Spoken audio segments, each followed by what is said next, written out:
everyone, and welcome to the Jeff Bullis Show. Today I have with me Garret Akerson. Now, Garret is a native of Oceanside on the west coast of the USA, which is just near San Diego. Garret is also the co-founder of Kindred Bravely, a maternity and breastfeeding apparel brand which Garret co-owns with his wife Deeanne. In 2019, Kindred Bravely was named number 20 on the Inc. 5000 list of fastest growing privately held US companies. They also won the Shopify Build a Bigger Business competition in 2017 as one of the 8 fastest growing online retailers on Shopify's platform. That's quite an achievement because Shopify is big and you're fast growing, so that's pretty cool. We look forward to finding out more about that. The company is staffed by a remote team of mostly work from home mums and bringing in over 9.6 million in 2018. Kindred Bravely is a case study in female entrepreneurship and innovation, which is a testament of achieving a 3-year revenue growth of over 8,000%. On the podcast, we're going to talk about a bunch of things, and welcome to the show, Garret. It's an absolute pleasure to have you. Oh, thank you, Jeff. Yeah, pleasure to be here. Now, I did a bit of stalking of Garret before I got on the show, and I discovered that he has a degree from Pacific Union College, and I have a degree from Pacific Union College. Such a small world. Yes, and we grew up with a very similar religious upbringing, and but it's called Seventh-day Adventism, which we helped, I suppose, in our journeys when we started, but at the end of the day, it's really about making the best of life, and that's what Garret's done and is still doing. And so, Garret, Kindred Bravely. Before Kindred Bravely, you started with your wife Deeanne. How did the interest in entrepreneurship start? Because I think you did a postgraduate degree in entrepreneurship as well. So, what was your journey into being an entrepreneur? Yeah. So yeah, I did a postgraduate master's in business with emphasis in entrepreneurship. Right. And that was 2005, 2006. I think early on, long before that, I grew up helping my mom out. So my mom was was self-employed at the time. You wouldn't call that an entrepreneur, but certainly very much self-made, and helped her when as early as probably middle school clean houses. So we grew up at or below the poverty line, and I would routinely help my mom with cleaning houses. And I think that probably, looking back, I think it probably started it, realizing my mom never, quote, worked for the traditional 9 to 5. I don't think she could at the time. She was raising 3 boys pretty much on her own. Mm-hmm. And as a single mom, that was a tall task. And she still wanted to be there. So she usually was there to, pick us up after school, certainly through grade school, through primary school. So I think it started then, looking back. I didn't see it at the time. But then I actually graduated undergrad and started as a professor, as a teacher, Right. teaching high school grades, mostly grade 10. And still in the summer, pursued entrepreneurial pursuits, and started out in eBay way back Oh, in wow. 2002, when the whole kind of drop shipping model was the hot thing. Mm-hmm. So, my father was a plumber, so he was self-employed. And my mum was a stay-at-home mum who did the books for Dad. But having a mum that greets you when you come home from school, I think's pretty special, or picks you up. And hats off to mums that balance both being the breadwinner as well as the mum and head of the house. So, Agreed. yeah. Even if you are embarrassed by the station wagon she picks you up in every day. Okay, tell us about the station wagon. Oh, I mean, it was, at when I was a kid in primary school, I dreaded the station wagon, the old, it was probably a Buick or a Lincoln or something. And Right. I at the time, it's ironic or funny. dreamed of her picking me up in a minivan. Like that's what the cool kids' parents were, Right. getting picked up in. Right. And Okay. then, you know, later on, I swore I'd never have a minivan as a parent. And now I kind of think stay full circle. I think station wagons are kind of cool. Yeah. Well, especially the older ones now. Yeah, those Audi or Mercedes or BMW station wagons, those are hot items. We didn't have Yeah. one of those, but Yeah. I don't know that it would have made a difference. Well, no. Well, I was. My dad owned a few Holden, General Motors Holden station wagons that we used to go around Australia in with no air conditioning, Yep. towing a caravan, exploring the great barren plains and mountains of and coasts of Australia. And I remember being the standard question we had is, "When will we get there, Dad?" Hmm. But there we were. I was basically brought up in a station wagon. Maybe I was even conceived in a Yeah. station wagon. I'm not quite sure. But I have a memory of us in the middle of Arizona and our station wagon breaking down. It also had no air conditioning, and Arizona is quite hot. And then us being towed on the back of a flatbed truck, station wagon, with us in it. wow, Yeah, that's like having good memories. it's like a penthouse view really from that height. Oh, it Really. was. You could wave at everyone and make faces at everyone as you were traveling down the interstate. Okay, cool. Yeah, so let's put station wagons to the side, and but it is a great topic, and there is this term that goes, if the wagon's knocking, don't. If the wagon's shaking, don't come knocking. I think it's the thing, isn't it? Really. So, anyway, I really stuffed that one up, but it's all right. All right. So, Mum maybe inspired you. You didn't have a silver spoon upbringing by the sounds of it, and you so. But what inspired you to go and do an entrepreneur postgraduate degree? Curiosity. Yeah, I think it was curiosity. I knew I wanted to pursue business more. Yep. And I think at the time I was doing okay with the summer eBay drop shipping model Yep. and really wanted to, just delve more into business and thought, well, getting a master's in business makes sense, probably the next Mm-hmm. best step. Yep. And then I went to my graduate degree was at San Diego State, which at the time had one of the best entrepreneurship programs in the U.S. Still does have quite a good one. Right. And so I was able to be involved in the venture plan, um, venture capital team, and then the business plan competition team, and Right. quite a few different opportunities in the at the university, extracurricular and as part of the curriculum. Right. So that's quite a good exposure, isn't it? Had that sort of like fundraising, venture capital type exposure. Yeah, Yeah. yeah, it definitely helped. Yeah. So after the degree, what were the next steps uh, or opportunities that you pursued? Yeah, so I actually had a short stint working for government, in which I quickly learned that I did not want to be in government. The antithesis of entrepreneurial.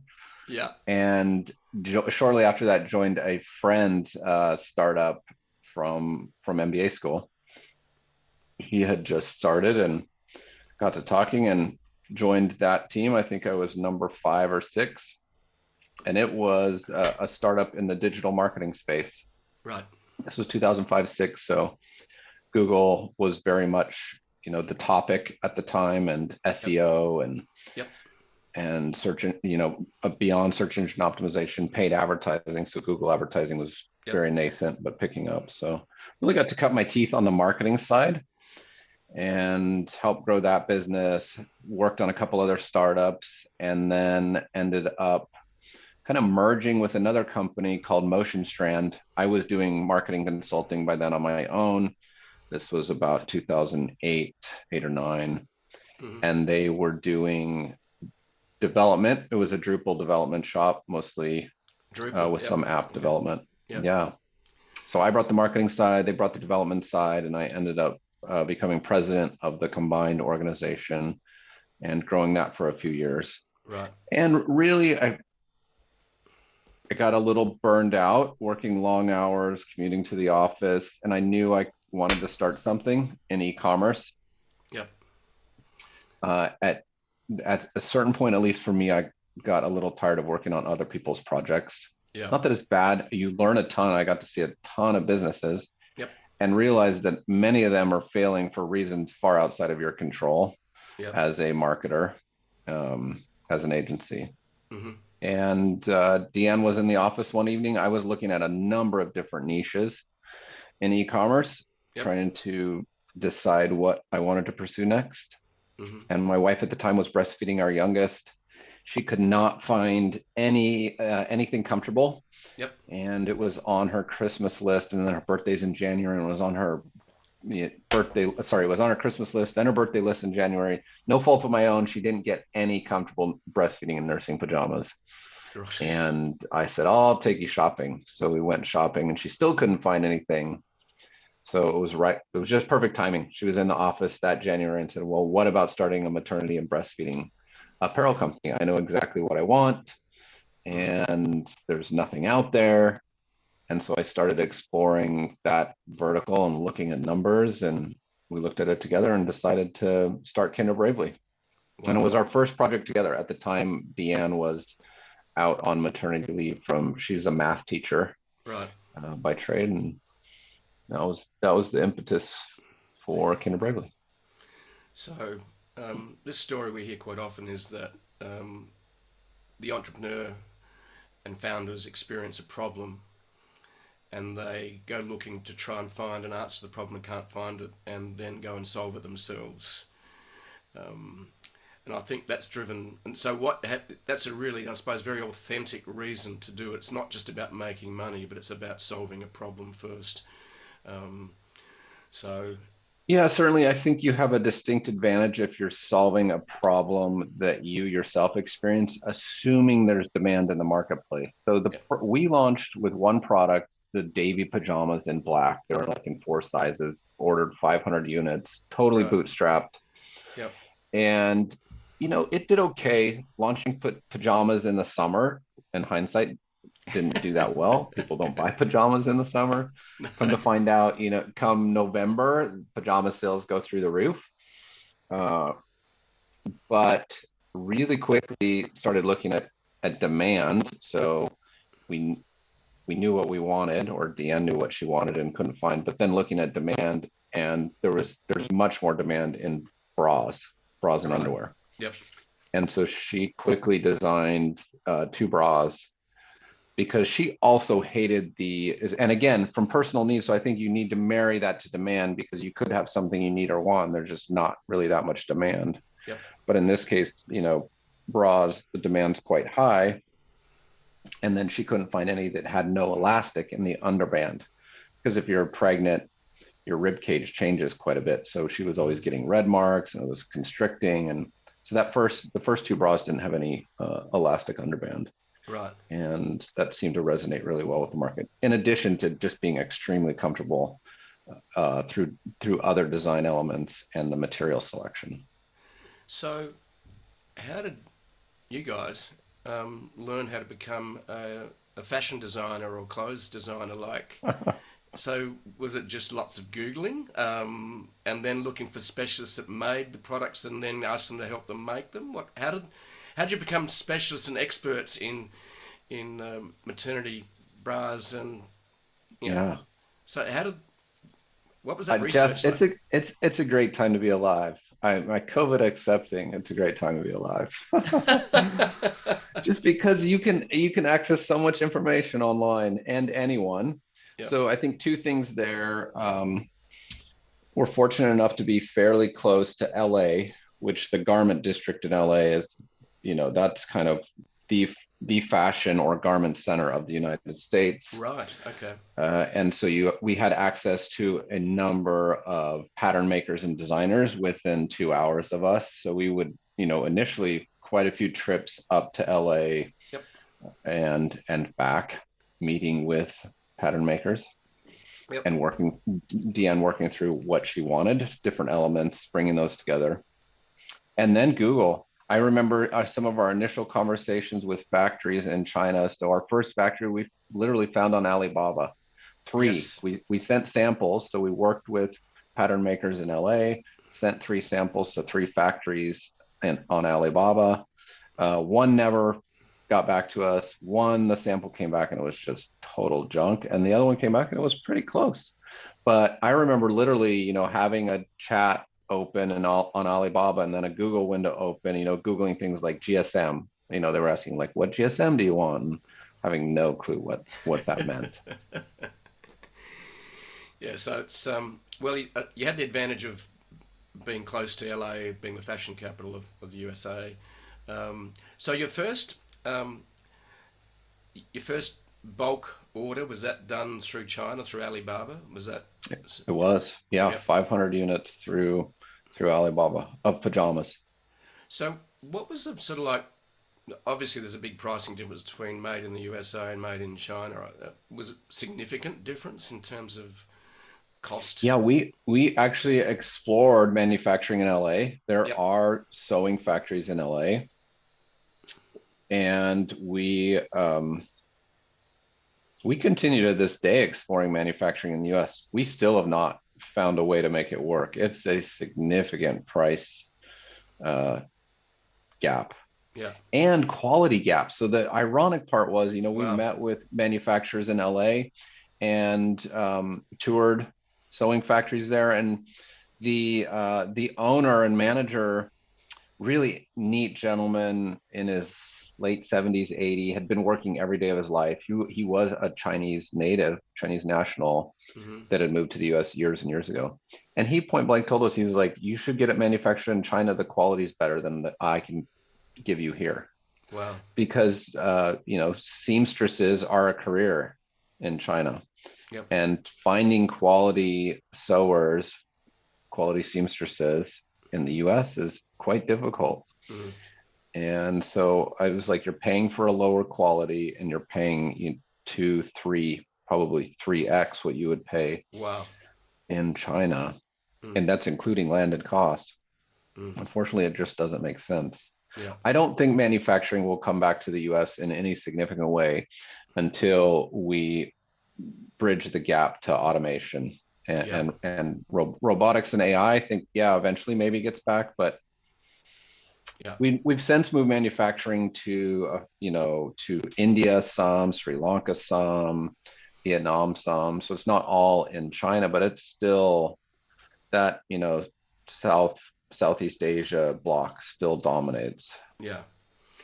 Yeah. I think you're right. I don't think any of the Western countries, developed countries, are going to be able to compete until they've actually put manufacturing in a box with AI and robotics done Yep. with Yeah. minimal human. Um, I was talking to a friend of mine recently, and he said that he went into a glass factory in Australia, huge glass factory, big as a football field, and he said there's about 4 people in it, Yeah. and so automated. But Yep. when you get into, I suppose, clothing, it's a little different because there's a lot more detail. It's a bit messier, I suppose. It's surprising and not surprising to me that it hasn't been done. There Yeah, are some doing it on t-shirt blanks where yeah, you can do cut and sew for a standardized process like t-shirt blanks, yep. but outside of that, no one's really doing it. No one's cracked it yet. Yeah. Yep. And given the current labor market in the US right now, I mean, it's hard enough finding labor. There's less and less people willing to do jobs that they just don't want to do. Yeah. And that's the thing, is that's why immigrants come in who are really, really motivated to make a better life, and they'll do anything. Whereas quite often the natives of a country, whether it's Australia or the USA, they go, nah, Oh, I'll live at agreed. home and live simply with my parents until I'm 35, and I'll party till then. Whereas you got someone like some of our richest people, entrepreneurs in Australia, are Hungarian Yeah. migrants. Yeah. So they turn up here hungry and motivated, Yeah. and that's hard to compete with, isn't it? When Near impossible. I mean, even as a kid, I would have never thought of staying home. Like 18 and you're out. That was, well, yeah. Oh that was yeah, my mom was like, you're 18, you're on your own. Get out of here. Go to oh university. yeah. Well, I left home at 17 to go to university on the other side of Australia, and I couldn't wait to leave. my dad was a hard taskmaster and wanted to run the show, and I was 18 and seeking independence. So Yeah. um, I didn't have to be asked to leave.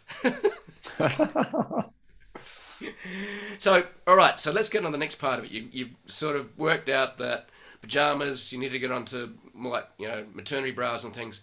So you're working out the product and the problem about it. So how did you grow the business? Yeah, so we launched on Amazon.com, their marketplace, and Shopify at the same time, our own site. And we that first order was 500 units. We probably gave away half those units, Jeff.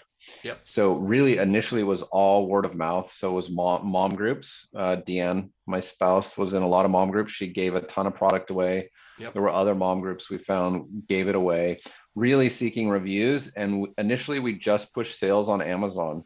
Yep. And we pushed reviews in particular for those sales on Amazon. So all those units we gave away, hey, leave us a review on Amazon, let everyone know what you think. That was all the initial marketing was giving away a lot of product, just getting it out there in the hands of consumers. Yeah. If you know it's great product, yeah, it works. At least that worked for us at the time. Having come from SEO in 2002, I also had an intimate understanding of A9, Amazon's algorithm, how it worked. Yep. And when we launched in 2015, it was a fairly open book that was easy to optimize rankings on. And there was just nobody in the apparel space doing that. So it made gaining traction on Amazon quickly very easy. Yeah. I think I'd be interested in what your experience is today versus 2015. My experience with SEO is that it's a lot tougher today than it was 7 years ago. Is that what you're experiencing now? Yeah, I think for your listeners, they're probably experiencing the same thing. It's totally changed. Amazon is maturing much like Google did, and we're seeing on Amazon in particular paid placement just continuing to push organic results down and down. We knew it was coming, AdWords, and Google has done it, the same thing. You see organic search results getting pushed down on the page. And you look at Amazon's financials, how much money they're making off advertising now. It's insane. Yeah. I think it's in the tens of billions of dollars now, I think. Yeah. Yeah. And that algorithm has just changed a lot on how products rank and what you're able to do to get them to rank. Yeah. So before we get into how you've grown it since that early days, but what I loved at the story was that your wife Deeanne, being in mothers groups, realised getting in the trenches and getting those reviews and actually getting the product in people's hands so we can create word of mouth. It sort of really is in the trenches type marketing, isn't it?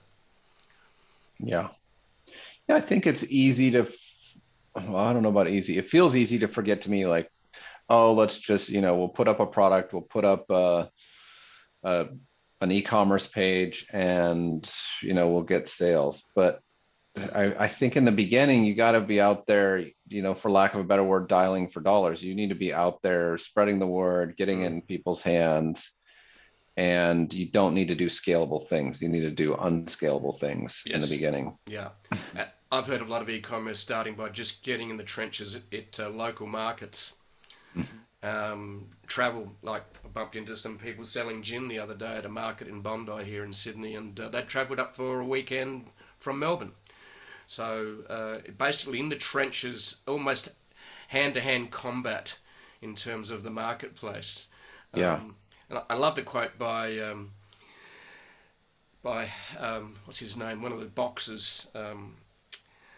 Is it Muhammad Ali, or it might be the other one? But he said that everyone's got a plan till they get hit in the face. Yeah, I've heard that one. That's a good one. So fast forward to today, the last couple of years. You've been doing the trench warfare, getting the market product in people's hands so you can get reviews. What's your growth strategy today? Yeah, as any brand matures, it's changed quite a bit and grown as a company. So now we're at about 85 employees across the US, Canada, the Philippines. And we're still primarily found through Amazon and our own store sales, although we are on Fair now. So we are in some boutiques, so actually in store, and a few other platforms. Marketing strategy now is it's just matured a lot. So we do a lot on paid social. We still even post iOS 14.5, a lot on Instagram and Facebook. That's where a lot of new mothers are and hang out. It's a little harder to find them now. So we have leaned more into influencers. Yep. And, just either through our affiliate program or through influencers. Yep. We've been experimenting with TikTok. I can't say it's been highly successful, but we've seen, starting to maybe see some traction there. Yeah. And I still, the nice thing now on that word of mouth front is word of mouth now is more powerful than ever. So we've really developed this huge community of moms that support each other and continue to, talk about the product. And now 6 years in, we're seeing, moms come back with their second or third child. So that's really neat to see as well. Yeah. And so I do think a lot of Kindred Bravely sales are coming from that word of mouth, that simple moms talking about it in their communities and being part of the community. We do a lot of content marketing. So if any of your listeners have followed our social media, it's not a lot of, product promotion. It's a lot of help, a lot of resources for moms and such. So that's been a big difference. Okay. So there's a saying that goes in marketing, sometimes especially subscription basis, people turn up for the content but stay because of the community. And so how do you guys basically nourish the community? And do you do Facebook Lives? Do you have a Facebook group? How do you nourish the community of mums? We haven't done Facebook Lives as frequently as we did previously. So we did quite a few Facebook Lives. I would say probably 2019 is when we would have peaked there. I think we've shifted more to Reels now. Okay. With Instagram stories. Insta Reels. Which is a TikTok, rip-off, isn't it? Is that correct? Yeah. It's totally Instagram trying to compete with TikTok. Yeah. And I think it's very, very true. We made a conscious decision in late 2017 to focus on building out content and brand, because prior to that, most of our sales were on Amazon. So we, at the time, it would have been April of 17, we hired an Instagram channel manager, a Facebook channel manager, a Pinterest channel manager, an email marketing manager, and just started creating tons of content. And then layered on paid social on top of that. And that, I don't think you can't do paid social without content. I think that's too often brands spin their wheels because they just don't have the team building the content. And the content's very, very important. You just got to work out how you do it. And I think now, with post iOS 14.5, we're thinking more and more, like a lot of e-commerce brands, where can we get first party data as it becomes more and more important? And we haven't figured that one out. But we've experimented there. Okay. So basically what you're saying, post 14.5, you're really talking about the Apple basically stopping data being scraped by Facebook. Is that correct? Correct. Yeah. So most consumers opt out of data sharing within their apps on their iOS device. And we might be close to 80% of our users are on iOS or on Apple devices, and most are on their mobile phone, right? If you're a mom, you're probably on your phone. And so it's harder now, post, that would have been April of 2021, just to identify customers. I think it was a terrible change certainly for small businesses. Fortunately, we're larger, so it didn't impact us as much. But I think sub $5 million brands that were reliant on paid social. Ouch. That entire war between Facebook and Apple has not been beneficial to small businesses. Yeah. Arguably, maybe to consumers, but I'm in the camp, maybe it's because I'm a marketer, I'd rather targeted ads than untargeted ads. Yeah, exactly. In other words, you're getting something served up to you that's relevant and appropriate. Mm-hmm. Yeah. So, one last topic I'd like to cover before we wrap this up. Remote work. It's a top topic for us over the last couple of years. How do you see the importance of remote work, and how do you manage your team and create the right team culture and company culture with remote work? Yeah. So we've been remote from day one. Yep. I knew I did not want to go back into the office. Yep. We had, two young boys, and part of me resigning there was just I didn't want to spend long days at the office. Yep.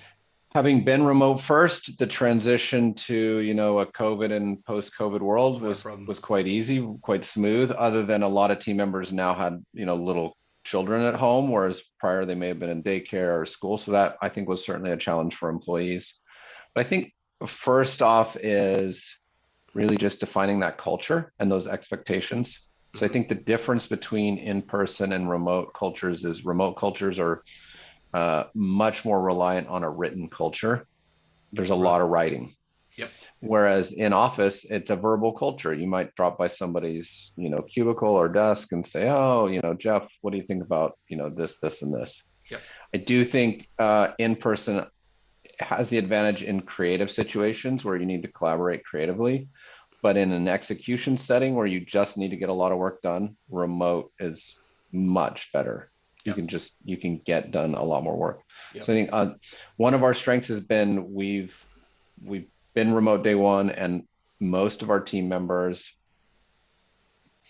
can flex their schedules, and many of them are part-time, so anywhere from part to full-time, which means moms can be there for drop off and pickup. You and I mentioned that earlier, our mom's picking us up from school. And I think you're much more efficient too. I think someone that works 26 to 30 hours, you're probably getting as much efficiency out of that employee than you are 40 hours in an office setting. Yeah. But we have clear parameters on setting your schedule, when you're on and when you're off, expectations around parenting and work, which is key for us. Yep. Expectations really around performance. So we run by quarterly sprints. So we borrowed a little bit from my prior experience in development. Mm-hmm.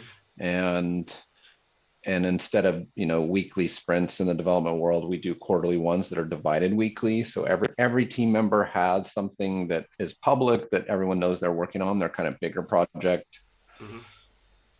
We have a weekly all team meeting. Okay. And you'll have departmental meetings and kind of pods where you're working with different team members. Yep. And then first and foremost is just trust. We trust our employees. I think I often, certainly pre-COVID, got that question. Well, I don't know if I could trust my employees. My response to that is always well, you should probably change your hiring practices if you can't trust your employees in office or remote. That doesn't speak highly of your employees. Yeah.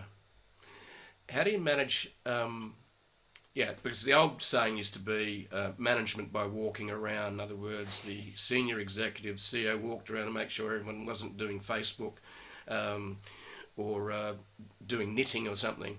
Whereas the reality now is you do have to trust them. And what I've found is that they will surprise you by the work, the ideas. So it's not command and dictate anymore, isn't it? It's more, okay, we're in this together. Let's. And I was recommended to me just recently. It's a book called Dream Manager. In other words, if you can help your employees achieve their dreams, and they'll be much more motivated because you're helping them achieve their dreams. I haven't read it yet, but on my to read. But so now the other challenge I think with remote work, especially because you've mentioned a whole range of people around the world as well, and I have the same, is that You add Europe, Australia, and the USA into the mix, it's almost impossible to actually get them all on the same call. How do you manage that sort of 24/7 world from a team? Do you Yeah, record? Do you record? In we other do words, record. Yeah, yep, I think that is probably in. We have that challenge even within the US time zones just because of part-time. So many team members are part-time. So, yep, that remote asynchronous communication. So we asynchronous, use yep, a lot of written communication, mostly in Slack. We record team meetings. We do have the expectation that everyone that can be does attend. There's certainly some team members that don't, just based on schedule. yep. And then we just try to set it at a time that's reasonable for Most, yeah, most. yeah. Yeah. Yeah, the asynchronous is certainly a big term in virtual work. Look, I've even interviewed people, recorded it, and shared it with the team, so I don't waste their time on the call with me to interview someone. But recording it so people can watch at their own time if they can't make the call. Hmm. The other question I have, which always intrigues me, is what tools do you use to manage the team and collaborate as a virtual company?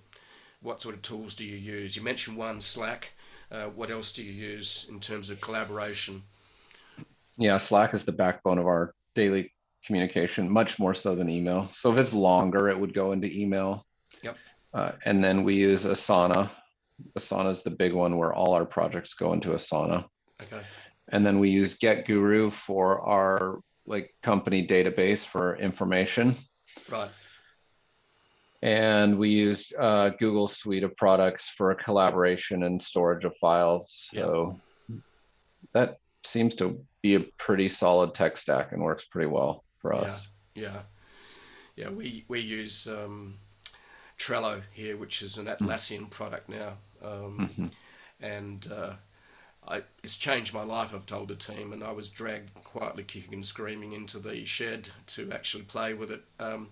It's actually really easy to use, but sometimes change is painful because we're used to doing it the old way, and especially when we started losing, crucial information in an email thread that just got lost in the noise. Yeah. So that's interesting. Great to hear those tools.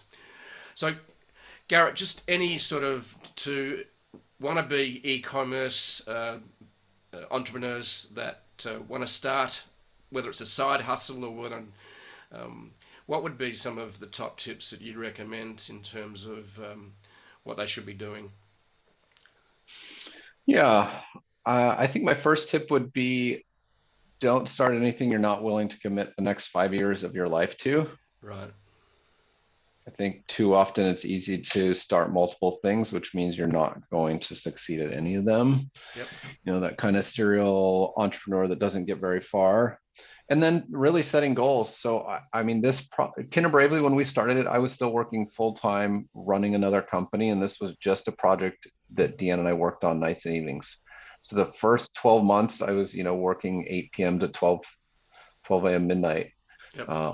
nearly every day. And then, plenty of weekends. But I certainly had a goal. I'd said to myself, when it gets to this revenue number, I'm going to quit my day job. Yep. So I think just starting with that in mind in the beginning, and then being willing to, see it through for, say, my number is 5 years. If you can commit 5 years to it, then Yep. you should do it.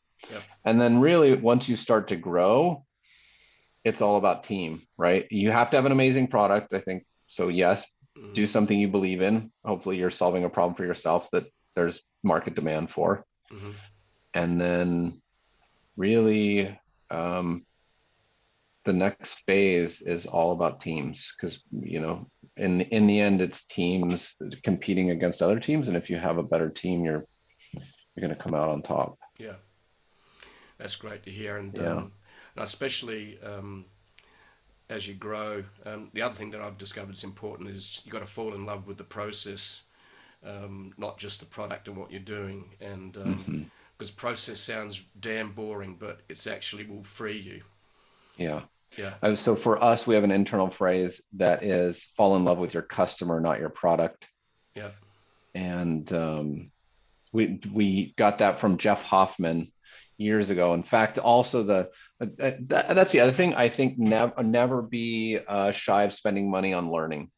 So, Yeah. years ago we attended a conference, met Jeff Hoffman, CEO of Priceline, I think originally. Okay. And he said, which stuck in our minds, win a gold medal at one thing, so be really great at one thing, and don't start anything you're not willing to spend 5 years on. Okay. That was another one directly from him. And then fall in love with your customer, not your product, I think was him as well.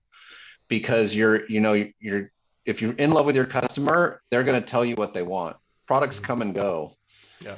but